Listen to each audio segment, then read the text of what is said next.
to Talkin' Money. And here's Jeff Tarbell.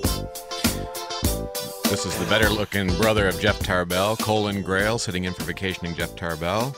And to my left, John Fodderero, mortgage broker with Comstock Mortgage. And we've got a few minutes left to go this morning. We had a caller. Daniel, I guess, hung up. So thanks for trying, Daniel. He didn't like the disco music, I guess. We've got a question off the text line from Greg in Yuba City, and he says, what is FHA Streamline? I bought a home a year ago. It's up $10,000 in equity. Should I or can I refinance? Yeah, great question. FHA Streamline refinance is, where basically, in most cases, you do not need an appraisal for your home, and you still need to qualify, gather all your documentation, but it's just a cleaner way to reduce your current interest rate, as rates are lower than they were a year ago. Even if you didn't have an increase in value, you could be underwater with a Streamline refinance and get a better rate. So definitely something to take a look at, whether you have equity or don't have equity. The Streamline is a cleaner, neater way, FHA to FHA, and probably save you quite a bit of money, especially if it was within the last year. So definitely take a look. You can feel free to give me a call at 295-5168, email, however. But definitely, good opportunity, easy, clean loan, and it's an FHA to FHA with or without an appraisal, so we don't really need the equity. So it's a year ago. Is there any time frame you have to wait before they'll let you do a Streamline? Typically, it's 6 months. 6 months. Okay. 6 months. You have to have made 6 months of payments. So not 6 months from when you bought, because typically, if you close in September, your first payment doesn't start till November. So it'd be 6 months from there. But 1 year is definitely a doable. And then I know the one thing everybody's anxious to get rid of if they can is that PMI or private mortgage insurance. Yes. What has to happen to be able to shake that? Yeah, a little bit of different, whether you're a conventional financing or if it's FHA. Typically speaking, it's when a 78% loan to value. There's an 80%, but typically 78%. With an FHA loan, you're looking at about 9.5 years. If you just made your typical payments, that would fall off. You have to keep it for at least 5 years if you have an equity position, because A, your housing price went up, B, because you're paying additional principal. You can petition to have that removed. Same with mortgage insurance on the conventional side. It's you're either going to pay your mortgage down or your property value is going to go up, or in the perfect world, you're doing both and you're at that 78 to 80% loan to value, removing that PMI. But unless you refinance out to a totally different loan, you have to keep it for 5 years? That's correct. Yeah, at a minimum. At a minimum. Okay. Yeah. That's changed. It used to be 2.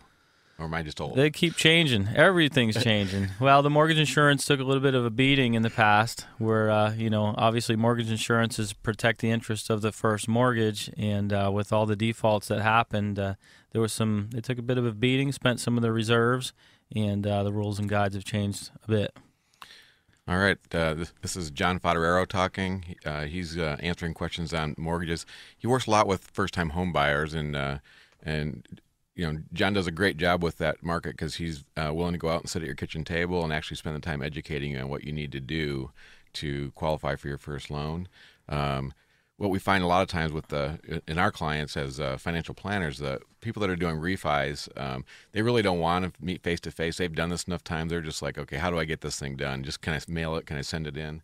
But first-time home buyers usually need a little help understanding what the deal is. And so feel free to give John a call if you've got any questions or you just need some extra time and education. And he can be reached at 295-5168. That's correct. So we're looking at giving away our overnight golf package to the beautiful Nakoma Golf up in Gray Eagle. Great time of year to get up there and play just outside of Truckee. And we're almost through here. We're looking for currently Craig Gorman. I got that all screwed up. I'm thinking about golf, Greg Norman, and anyway, Craig Gorman, Gorman. He was a winner of some free round of golf here at the Nakoma Golf Resort. And Craig, you have 10 minutes right now to call in to win your overnight stay and get your overnight stay here to be used in October. Great time of the year up there. So we're looking for Craig Gorman. So we've only got about 8 minutes left. So if you know Craig, give him a call, wake him up, tell him to call in because we got a great prize for him. And otherwise, I don't know, John, you'll now be flipping a coin. And that's right. We'll arm wrestle for it. So, I don't know. You're a little guy. I might be able to beat you. Yeah, you get away with that on radio. So definitely. So Colin, tell me a little bit. You're a financial planner. I think about investing or a financial planner, and the one thing I usually think about is investments. Financial planner, I need investments. I give you a call. Is that the basic thing that you do? Is there a lot more involved? Well, we definitely handle investments for our clients, but usually the first thing we try to get clients to do is set the investment conversation aside. The media has kind of trained everybody to talk investments, look for how do I make money, how do I do it faster, cheaper. But if you're engaging a financial planner or looking to work with somebody as a financial planner, if you're dealing with a real financial planner, they will actually ask you to set financial decisions aside, investment decisions aside, until we actually do the design and the planning. And so what we do is we actually do a comprehensive, I like to call it more of a life plan. Here you are today, where are we trying to go?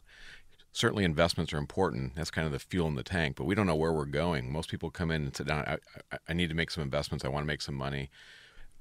What we have to do is kind of peel that back a little bit and find out, why are they really sitting in our office? What do they really want? So do I have to have a bunch of money or be wealthy to talk to a financial planner? Most people that have a lot of money should be talking to a financial planner or have a team, but we always say the earlier the better, that you can sit down with a financial planner and do this life plan. When you're ready to sit down and say, we've got some goals and we're willing to commit some resources on a monthly or annual basis, or we already have some that we're not sure what to do with. You do not have to be wealthy. There's the firms that are strictly investment driven, they may establish a minimum investment criteria, but those that are true financial planners don't. They're going to charge you a fee for their advice. If separately they need to also manage investments for you, that's a separate responsibility. So again, we've got clients that we don't manage any of their money directly. We're giving them advice on a variety of things that they may own, and they're paying us a fee to do that. And there's many of our clients that we actually do help them also manage their investments. But when we find people in our office, they're usually sitting there because they've usually had some life event.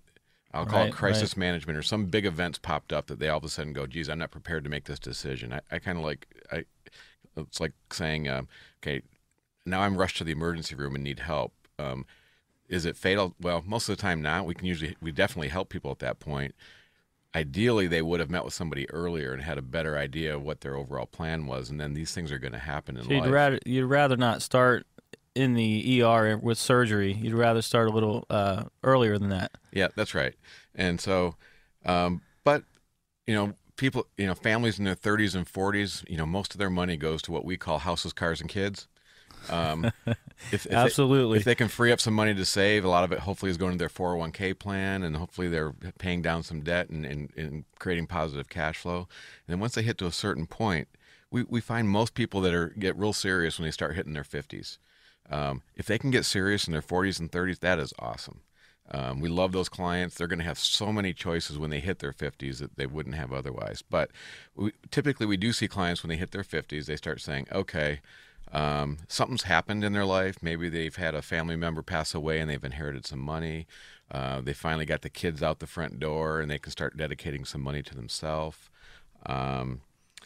Maybe they've if they accumulated money in their work plans like their 401k, but they're changing jobs or they have an opportunity to retire early. Some event like that usually says, I better get some help. And it's usually not about investing, although that seems to be the trigger. If we can get them to set that aside, it's really stepping back and saying there's so much more to pay attention to that will help you create financial success than just investments. Most clients, what determines their success is not whether they earn 8% or 9% or 6%. It's really everything that surrounds that. Yeah. Do I have $10 left in my wallet? Right. And, so are we creating discretionary cash flow? And then what are we doing with that? And then we get into these debates. Should we pay down our mortgage or should we save it? And to me, I'm like, I don't care. Either one is okay. Let's start with just make sure we do one of them. And once we know we can do one of them, then let's figure out what the optimum one is for Right. for Let's their be doing situation. something. Yeah, absolutely. What about taxes? Do you get into taxes, tax savings, tax? I started my career as a CPA. Okay. And that was 25 years ago, and I still say I'm a recovering CPA.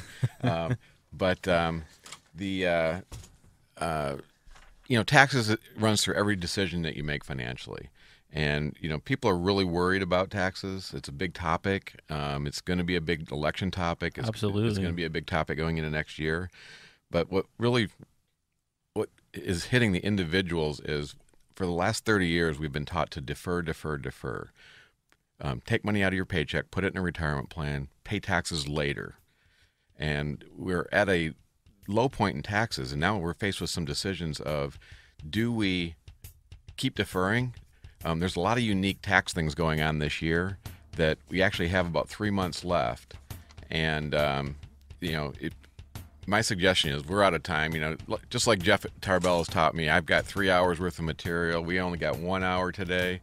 Where does the time go, John?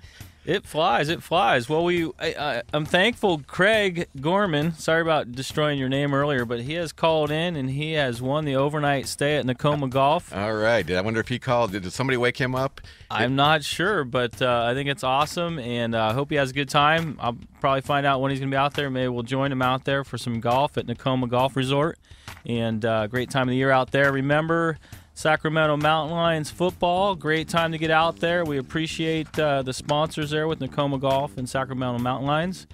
And Colin, pleasure to meet you. A lot of wealth, a lot of knowledge, and appreciate that. I love the wealth part, but Yeah, well, you looked at a lot of wealth. Oh yeah, you can get away with that on the radio.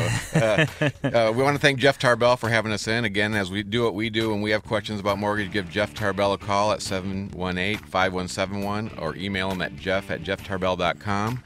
If you want a little bit more hand-holding and you like what you heard John say today, give John a call at 295-5168, and he'd be happy to answer your calls, and he works daily with Jeff, and they have a great organization. Our firm relies a lot on them for our clients, and it's just been a very valuable experience. So, again, Jeff, hope you're having a great time. Happy birthday, Kim. Thanks for having us in. I'm Colin Grail with Westlake Grail & Glover, and this is John Fodderero. And Great day, everybody. Aloha.